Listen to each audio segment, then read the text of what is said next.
The Martinez family loved the Blue Ridge Mountains. Every summer, like clockwork, they packed their car and headed for the winding roads that led to their favorite hiking trails. There was Mom, Dad, and 7-year-old Ethan, a whirlwind of energy with a mop of brown hair and a smile that could melt glaciers. This year, 2020, felt extra special. Ethan had just finished first grade, and the whole family was eager to escape the city and breathe in the fresh mountain air. Their usual spot was a trail near Black Bear Ridge, known for its gentle slopes and stunning views. They always packed a picnic lunch, and Ethan loved spotting different kinds of birds and bugs along the way. This year, he was especially excited to use his new binoculars, a gift from his grandfather. As they drove, Ethan peppered his parents with questions. Are we going to see a real bear, Dad? Can I climb a really big rock? Will there be lots of squirrels? His dad chuckled. Maybe we'll see a bear from very far away, Ethan.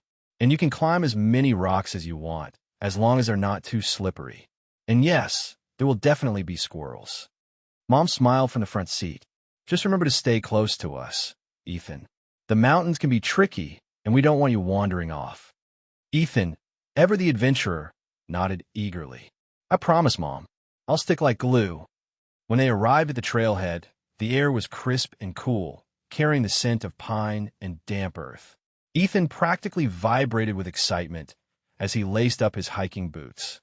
The sun dappled through the leaves, creating dancing patterns on the forest floor. It felt like a perfect day. They started down the trail, Ethan leading the way with his binoculars glued to his eyes.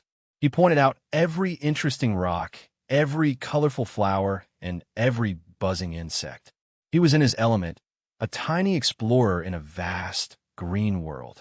Little did they know, this perfect day was about to take a dark and terrifying turn.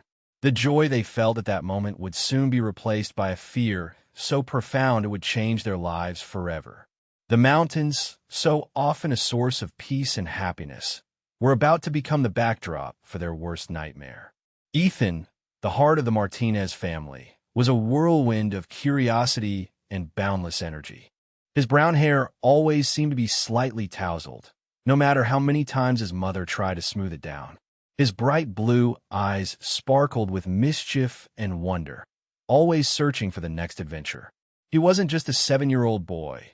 He was a pint-sized explorer, a budding scientist, and a lover of all things wild. He had an uncanny ability to find the smallest, most fascinating creatures. Beetles with iridescent shells, caterpillars munching on leaves, and spiders spinning intricate webs. Nothing escaped Ethan's keen eyes. He'd spend hours observing them, asking endless questions about their habits and habitats. His parents often joked that he should become a wildlife photographer when he grew up. But Ethan's true passion lay with animals. He devoured books about lions, tigers, and bears, memorizing their scientific names and their unique characteristics. He could mimic the calls of various birds and imitate the movements of different creatures. He even had a collection of stuffed animals, each representing a different species. And then there were squirrels. Oh, how Ethan loved squirrels. He was mesmerized by their bushy tails, their nimble movements, and their seemingly endless energy. He'd watch them scamper through the trees, burying nuts, and chasing each other with playful abandon. He dreamed of one day having a pet squirrel, though his parents gently explained that squirrels were wild animals and belonged in the forest. He was wearing his favorite outfit, a bright red t-shirt with a picture of a Tyrannosaurus Rex, blue jeans, and his trusty hiking boots. He also carried his brand new binoculars, a gift from his grandfather, which he treated like a precious treasure. They were his tools for exploring the world, for discovering hidden wonders, and for getting a closer look at his beloved squirrels. That day, as they walked along the trail, Ethan was on high alert, his eyes scanning the trees for any sign of his furry friends. He knew they were out there, hiding among the branches, watching him with their beady little eyes. He couldn't wait to spot one, to get a good look at its bushy tail and its twitching nose. He imagined what it would be like to be a squirrel, to leap from tree to tree, to bury nuts in the ground, and to live a life of carefree adventure. That innocent fascination, that burning curiosity, would soon lead him down a path from which he might never return. It happened so quickly, a blur of fur and a flash of red. A squirrel, bolder than the rest, darted across the trail right in front of Ethan. Its bushy tail twitched, its eyes gleamed mischievously, and it held a nut in its tiny paws. For Ethan, it was an irresistible invitation. "A squirrel!" he shouted, his voice filled with pure delight. Without a second thought, he broke away from his parents and took off after it, his red t-shirt a bright beacon in the dappled sunlight. "Wait up!" he called to the squirrel, his binoculars bouncing against his chest. His parents, momentarily distracted by a particularly beautiful view, didn't immediately notice he was gone. When they turned back, Ethan was nowhere to be seen. "Ethan," his mother called out, her voice laced with a hint of concern. "Ethan, where are you?" His dad cupped his hand around his mouth and yelled, "Ethan, it's time to come back."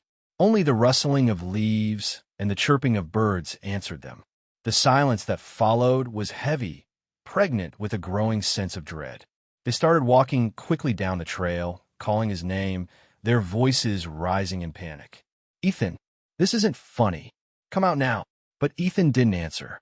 The squirrel had led him off the main path, into a thicket of trees and bushes. He had been so focused on the chase that he hadn't realized how far he had wandered. The trees grew closer together, blocking out the sunlight, and the forest floor became uneven and treacherous. He tripped over a root, stumbling and falling to the ground. He scrambled to his feet, his heart pounding in his chest. He called out for his parents, but his voice was swallowed by the dense foliage. He was alone, surrounded by the unfamiliar sounds of the forest. He tried to retrace his steps, but everything looked the same. The trees all seemed identical, and the path he had followed had vanished. He was lost. Meanwhile, his parents were frantically searching for him, their initial concern escalating into full-blown panic. They ran back and forth along the trail, calling his name, their voices growing hoarse. The joy of the morning had been replaced by a chilling fear, a primal terror that gripped their hearts. Their perfect day had shattered into a million pieces. Their little boy was gone. The Martinez's frantic shouts echoed through the trees, but the forest remained stubbornly silent. Realizing the gravity of the situation, Mr. Martinez pulled out his cell phone, his hands trembling as he dialed 911. His voice cracked as he spoke, relaying the horrifying news that their son was missing. Within minutes, the first park rangers arrived, their faces grim and determined. They immediately began organizing a search party, dividing the area into sections and assigning teams to each. The rangers, familiar with the unpredictable nature of the mountains, knew that time was of the essence. As the sun began to dip below the horizon, casting long, ominous shadows across the forest floor, the search intensified. More rangers arrived, along with volunteers from the nearby town. They fanned out through the woods, calling Ethan's name, their voices blending with the sounds of the night. The K-9 units were deployed, their specially trained dogs sniffing at Ethan's discarded water bottle, trying to pick up his scent. The dogs, with their keen sense of smell, were the best hope of finding him quickly. They strained at their leashes, eager to begin the hunt. As darkness fell, the temperature dropped, and a chill wind began to blow through the trees. The searchers donned their jackets and continued their work, their flashlights cutting through the darkness. The forest, once a place of beauty and tranquility, had become a menacing labyrinth, filled with hidden dangers. The sound of a helicopter filled the air, its powerful searchlight sweeping across the landscape. The helicopter crew, using thermal imaging technology, scanned the forest for any sign of Ethan's body heat. The rhythmic whir of the blades was a constant reminder of the urgency of the situation. Mrs. Martinez stood by the trailhead, her eyes fixed on the darkness, her face etched with worry. She clutched a worn photograph of Ethan to her chest, whispering his name over and over again. Mr. Martinez paced back and forth, his hands clenched into fists, his mind racing with terrifying possibilities. The search continued throughout the night, the tireless rescuers pushing themselves to their limits. But as the hours passed and the first light of dawn began to break over the horizon, there was still no sign of Ethan. The hope that had flickered so brightly had begun to dim, replaced by a gnawing fear that threatened to consume them all. The nightmare had only just begun. Days turned into weeks, and the intensive search continued, though the initial fervor began to wane. The vastness of the Blue Ridge Mountains, with its dense forests, steep ravines, and unpredictable weather, made the search incredibly challenging. Every inch of the terrain had to be meticulously examined, a painstaking process that yielded no results. The K-9 units, exhausted but relentless, followed every possible scent trail, but each one led to a dead end. The helicopter continued its aerial sweeps, but the thick canopy of trees made it difficult to spot anything from above. The volunteers, though dedicated and determined, began to tire, their hopes slowly fading with each passing day. The weather turned against them. Heavy rains soaked the forest, washing away any remaining scent trails and making the terrain even more treacherous. The temperature fluctuated wildly, from scorching heat during the day to bone-chilling cold at night. The searchers battled the elements as well as their own exhaustion and despair. The authorities, facing the grim reality of the situation, began to consider the less palatable possibilities. They speculated that Ethan may have fallen into a ravine, injured himself, and been unable to call for help. They also raised the possibility that he may have been taken by a predator, though this was a scenario they were reluctant to discuss openly. The Martinez family refused to give up hope.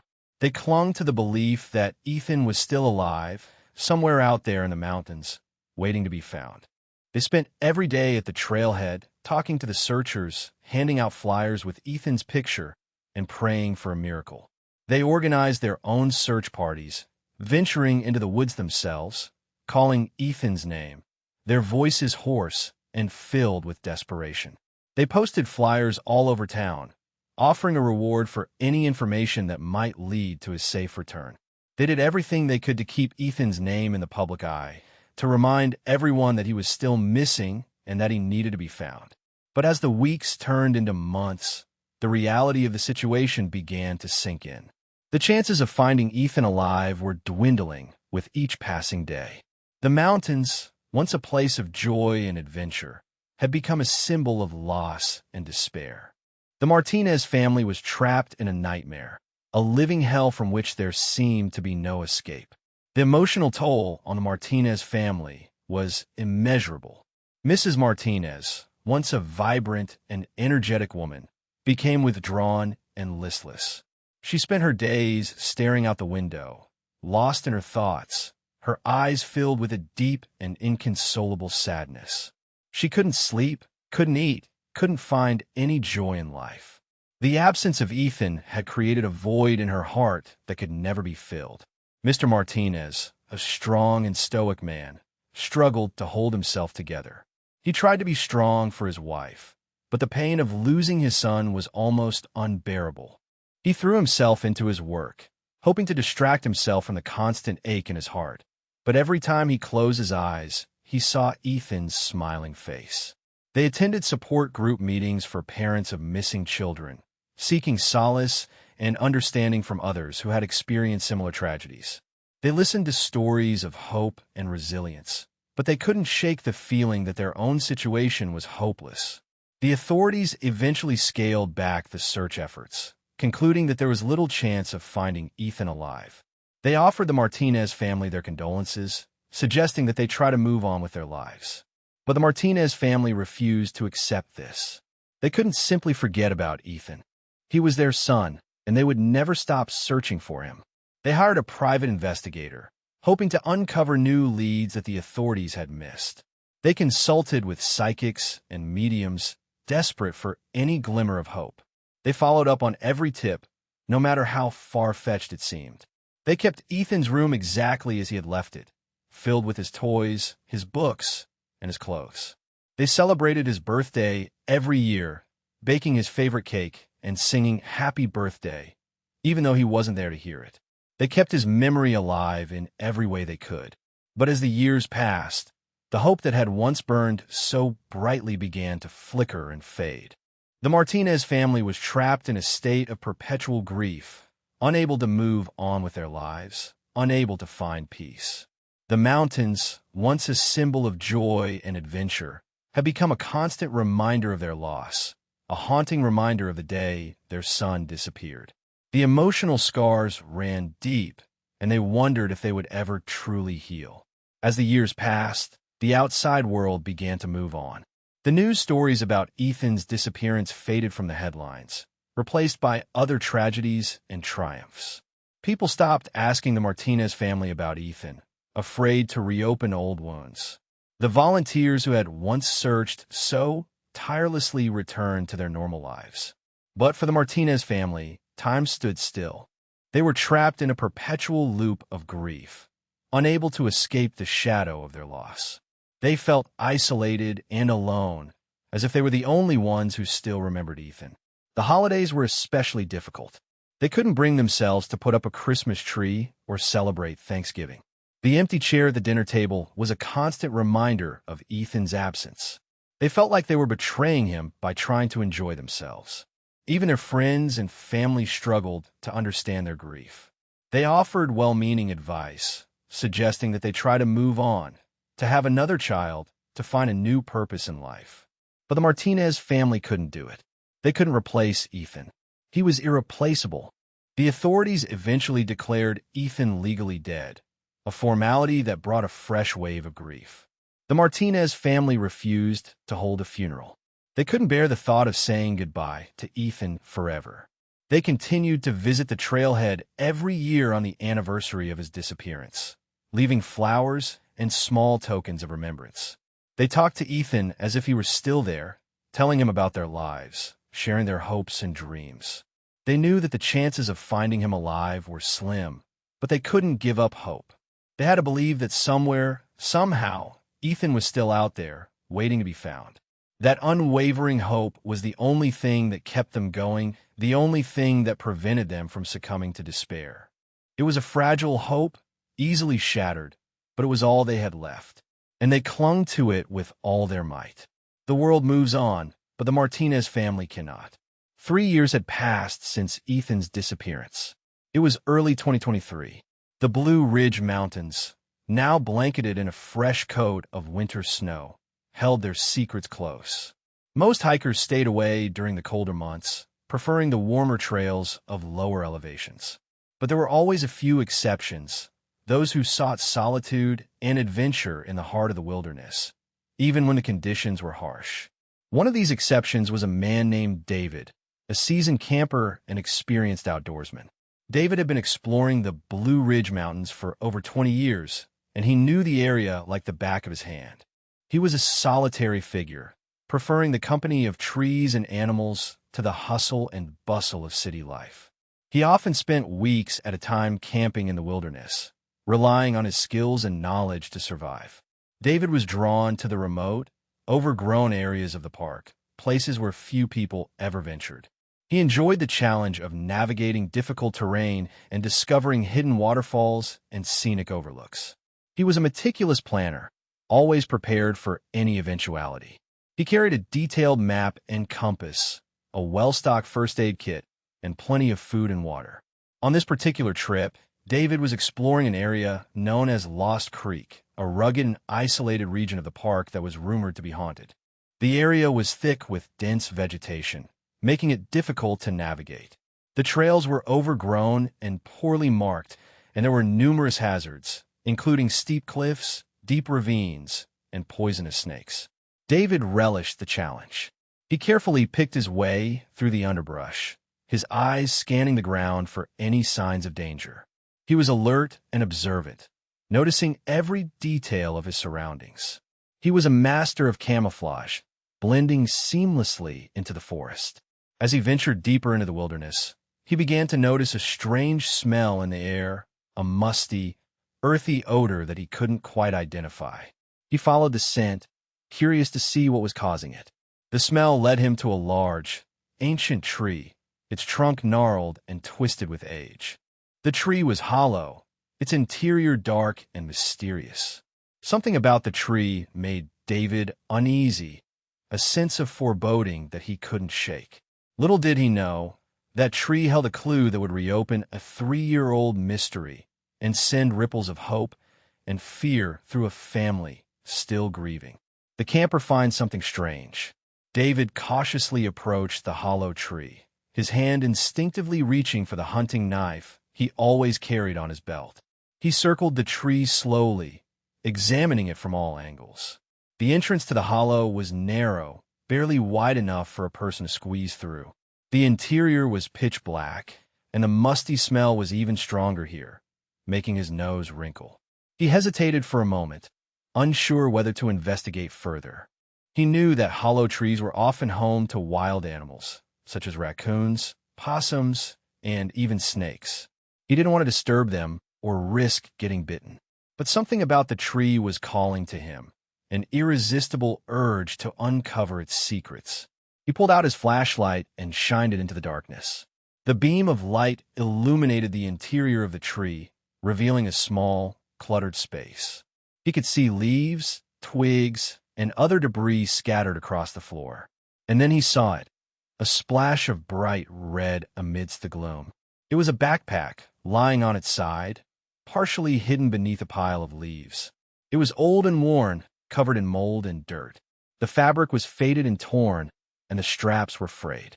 It looked like it had been there for a long time. David felt a chill run down his spine. He had a bad feeling about this. He reached in a hollow and carefully pulled the backpack out.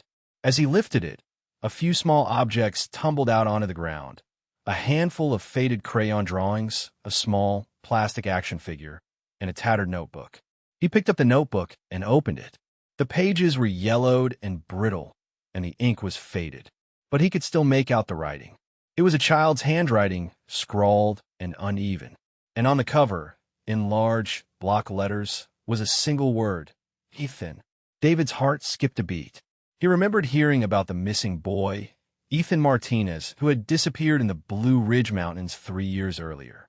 Could this be his backpack? Could this be the clue that would finally solve the mystery of his disappearance? A sense of both excitement and dread washed over him.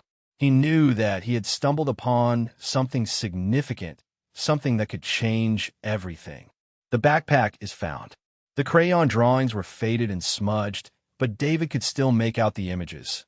A stick figure family holding hands, a bright yellow sun, and a lopsided house with a smoking chimney. They were the innocent creations of a child, filled with love and joy. But seeing them now, in this desolate place, filled David with a profound sense of sadness. The action figure was a small, plastic dinosaur, a Tyrannosaurus Rex, its paint chipped and worn. David recognized it as the kind of toy that little boys often carried with them everywhere they went. It was a tangible reminder of Ethan's childhood, a symbol of his lost innocence. But it was the notebook that held the most weight. David carefully flipped through the yellowed pages, his fingers trembling slightly. The notebook was filled with childish scribbles, practice letters, and simple words. There were drawings of animals, including several squirrels, their bushy tails prominently displayed. On one page, David found a list of Ethan's favorite things: dinosaurs, squirrels, my mom, my dad, ice cream. The list was simple and heartfelt, a glimpse into the mind of a young boy who loved life and adventure. As David examined the contents of the backpack, a growing sense of unease washed over him. The items were clearly old and had been exposed to the elements for a long time. They were covered in mold and dirt, and they smelled of decay. He realized that the backpack had likely been hidden in the hollow tree for years, possibly since the day Ethan disappeared. The thought sent a chill down his spine. What had happened to Ethan? Had he gotten lost in the woods and succumbed to the elements? Had he been taken by a wild animal? Or had something even more sinister occurred? David knew that he couldn't leave the backpack where he found it. He had to take it to the authorities and let them investigate. He carefully placed the items back inside the backpack, his mind racing with questions and possibilities. He zipped up the backpack, a heavy weight in his hands. He knew that this discovery could bring closure to the Martinez family, but could also reopen old wounds and reveal painful truths. The backpack contains clues to Ethan's disappearance. Leaving the hollow tree, David carefully marked its location on his map, using his compass to pinpoint its exact coordinates. He knew that the authorities would need to find the tree again, and he wanted to make sure they didn't have any trouble. As he hiked back to his campsite, his mind raced with possibilities. He couldn't shake the feeling that he had stumbled upon something significant, something that could finally solve the mystery of Ethan Martinez's disappearance. The crayon drawings, with their simple depictions of family and happiness, spoke to Ethan's innocence and his love for his family. They were a poignant reminder of what had been lost, of the childhood that had been cut short. The Tyrannosaurus Rex action figure, with its chipped paint and worn edges, was a symbol of Ethan's adventurous spirit and his fascination with dinosaurs. It was a tangible link to his personality, a reminder of the boy he once was. But it was the notebook that provided the most compelling evidence. The childish handwriting, the practice letters, and the simple words all pointed to one conclusion. The backpack belonged to Ethan Martinez. The name scrawled on the cover was undeniable proof. The items inside the backpack weren't just random objects. They were pieces of Ethan's life, fragments of his memory. They were clues that could potentially unlock the secrets of his disappearance. David knew that the discovery of the backpack would be a turning point in the case.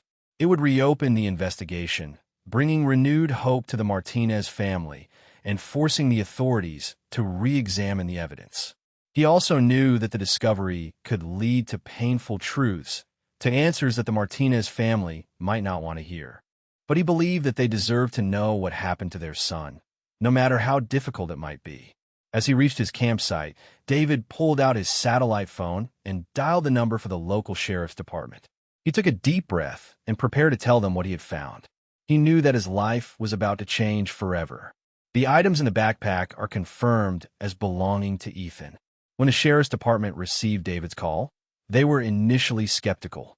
They had received countless tips and leads over the past 3 years, most of which had turned out to be false alarms. But something about David's voice, his calm demeanor, and the detailed information he provided convinced them that this lead was worth investigating. They immediately dispatched a team of deputies to David's location, using the coordinates he had provided. It took them several hours to reach him, as the area was remote and difficult to access. When they finally arrived, they found David waiting patiently by his campsite, the red backpack lying at his feet. The deputies examined the backpack and its contents, their faces growing grim as they realized the significance of the discovery. They radioed back to headquarters, requesting additional resources and personnel. The sheriff himself arrived on the scene a few hours later, his expression grave. He had been the one to lead the initial search for Ethan Martinez, and he knew the family well.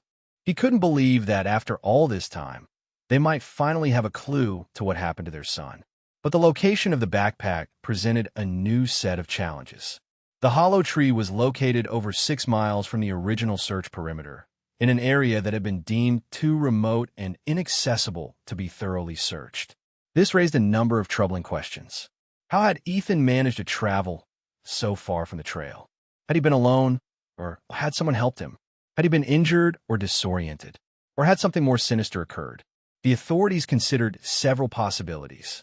Perhaps Ethan had wandered off the trail and become hopelessly lost, eventually stumbling upon the hollow tree and seeking shelter inside.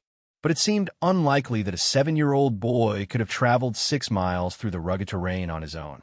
Another possibility was that Ethan had been abducted and taken to the hollow tree by someone else. But if that were the case, why would the abductor leave the backpack behind?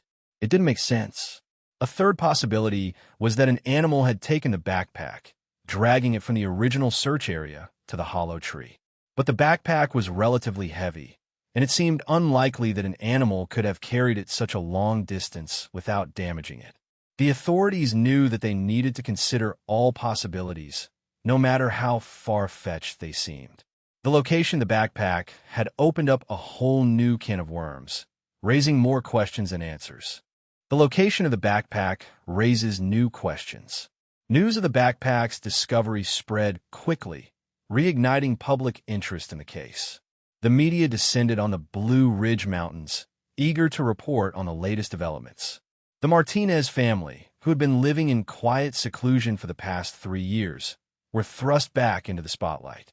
The authorities launched a renewed search effort, focusing on the specific area around the hollow tree. They brought in additional personnel, including search and rescue teams, forensic experts, and canine units. They used advanced technology, such as ground-penetrating radar and thermal imaging cameras, to scan the area for any signs of Ethan. The search was painstaking and methodical. The teams carefully examined every inch of the terrain, searching for footprints, clothing, or any other evidence that might provide clues to Ethan's whereabouts. They scoured the forest floor, sifted through the leaves, and even searched the nearby streams and ravines. The canine units were deployed, their specially trained dogs sniffing at the backpack and the items inside, trying to pick up Ethan's scent. The dogs followed various scent trails, leading the searchers through the dense underbrush and over the rocky terrain. The forensic experts examined the hollow tree, searching for fingerprints, DNA, or any other trace evidence. They carefully collected samples of the soil, the leaves, and the wood, hoping to find something that could help them identify who had been inside the tree. The searchers also interviewed local residents, hikers, and campers, hoping to gather any information that might be relevant to the case. They asked about sightings of Ethan, strange noises or activity in the area, or anything else that might seem suspicious. The Martinez family, who had been informed of the backpack's discovery, arrived at the scene, their faces etched with a mixture of hope and anxiety. They watched as the searchers combed the area, their hearts pounding with anticipation. They prayed that this time, they would finally find their son. The search is renewed around the tree. The authorities knew that the key to solving the mystery lay in understanding how the backpack had ended up so far from the original search area. They began to explore different theories, each with its own set of pros and cons. One theory was that an animal had been responsible for moving the backpack. Black bears, coyotes, and other wildlife were common in the Blue Ridge Mountains, and it was possible that one of them had come across the backpack and dragged it to the hollow tree. However, the backpack was relatively heavy, and it seemed unlikely that an animal could have carried it such a long distance without causing more damage to it. Another theory was that another person had moved the backpack. Perhaps someone had found Ethan lost and disoriented and had taken him to the hollow tree, intending to help him. Or perhaps someone had been involved in Ethan's disappearance and had hidden the backpack in the tree to conceal evidence. This theory was more plausible, but it raised the question of who this person might be and why they had never come forward. A third theory, the most unsettling of all, was that Ethan himself had traveled to the hollow tree. Perhaps he had wandered off the trail and become hopelessly lost, eventually making his way to the remote area where the tree was located. This theory seemed unlikely, given Ethan's age and the difficult terrain, but it couldn't be ruled out. If Ethan had traveled to the hollow tree on his own, it raised the question of why he had left his backpack behind. Had he been injured or ill? Had he been trying to signal for help? Or had something else happened to him that had prevented him from taking the backpack with him? The authorities also considered the possibility that the backpack had been moved more recently, perhaps by someone who had stumbled upon it and decided to hide it in the hollow tree. But this theory seemed less likely, given the condition of the backpack and the items inside. As they explored these different theories, the authorities realized that they needed to gather more evidence. They needed to find out if there were any other signs of Ethan in the area, any footprints, clothing, or other items that could help them piece together what had happened. They also needed to interview more people to see if anyone had seen Ethan in the area or had any information about his disappearance. Several theories are considered. For the Martinez family, the discovery of Ethan's backpack was a double-edged sword. On the one hand, it brought a surge of renewed hope, a belief that after all these years, they might finally be close to finding their son. The possibility that Ethan was still alive, somewhere out there in the mountains, filled them with a sense of elation that they hadn't felt in years. On the other hand, the discovery also brought a wave of fear and anxiety. They had been down this road before, clinging to false hope, only to be crushed by disappointment. They couldn't bear the thought of going through that again. Mrs. Martinez, who had been withdrawn and despondent for so long, suddenly became more animated. She spent hours talking to the authorities, offering her insights and suggestions. She pored over maps of the area, trying to imagine where Ethan might have gone. She started to believe that he might still be alive. Mr. Martinez, who had been trying to remain stoic and strong, found himself overwhelmed by emotion. He allowed himself to hope, to dream of the day when he would finally be reunited with his son. But he also knew that he had to temper his expectations to protect himself from the inevitable disappointment. They both struggled with the uncertainty, the constant back and forth between hope and fear. They found it difficult to sleep, their minds racing with thoughts and possibilities. They were constantly on edge, waiting for the phone to ring, for the authorities to deliver news, good or bad. They tried to support each other, to reassure each other that everything would be all right. But they knew that the truth was they had no idea what the future held. They could only wait and pray, hoping that this time their prayers would be answered.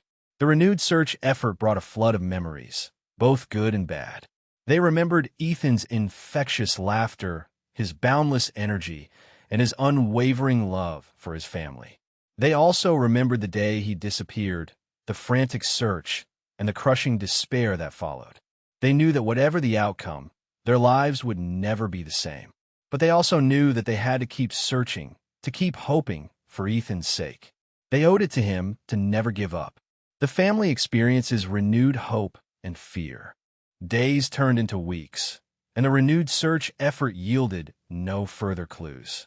The authorities were stumped. They had exhausted every lead, explored every theory, and interviewed every possible witness. But they still had no idea what had happened to Ethan Martinez. The Martinez family, who had been clinging to hope, began to despair. They had allowed themselves to believe that they were finally going to find their son, but now it seemed like they were back where they started, with no answers and no closure. Then a break in the case. A park ranger, reviewing old missing persons files, stumbled upon a report from a hiker who claimed to have seen a young boy matching Ethan's description several miles from the trail on the day he disappeared. The hiker had said the boy was walking with an older man, who appeared to be friendly and helpful. The ranger immediately contacted the authorities, who launched a new investigation. They tracked down the hiker and interviewed him again. He confirmed that he had seen a boy matching Ethan's description, and he provided a more detailed description of the man he had been with. The authorities used the hiker's description to create a composite sketch of the man. They showed the sketch to local residents, hikers, and campers, hoping to identify him. A few days later, a woman came forward, claiming that she recognized the man in the sketch. She said that he was a recluse who lived in a remote cabin in the woods. She had seen him several times over the years, and she had always found him to be odd and unsettling. The authorities paid a visit to the recluse's cabin. They found him inside, along with several items that belonged to Ethan Martinez, including his binoculars and his favorite stuffed animal. The recluse, who was identified as Arthur Peterson, was taken into custody and questioned. He initially denied any involvement in Ethan's disappearance, but he eventually confessed to taking the boy to his cabin after finding him lost and alone in the woods. Peterson claimed that he had intended to help Ethan, but that the boy had become ill and died a few days later. He had panicked and hidden the body in a nearby ravine, along with Ethan's backpack. The authorities searched the ravine and found Ethan's remains. The Martinez family was finally able to bring their son home and give him a proper burial. While the ending was tragic, it brought a sense of closure to the family, who had been living in limbo for so long. They finally knew what had happened to their son, and they could finally begin to heal. The mystery is solved. Peterson confesses, and Ethan's remains are found.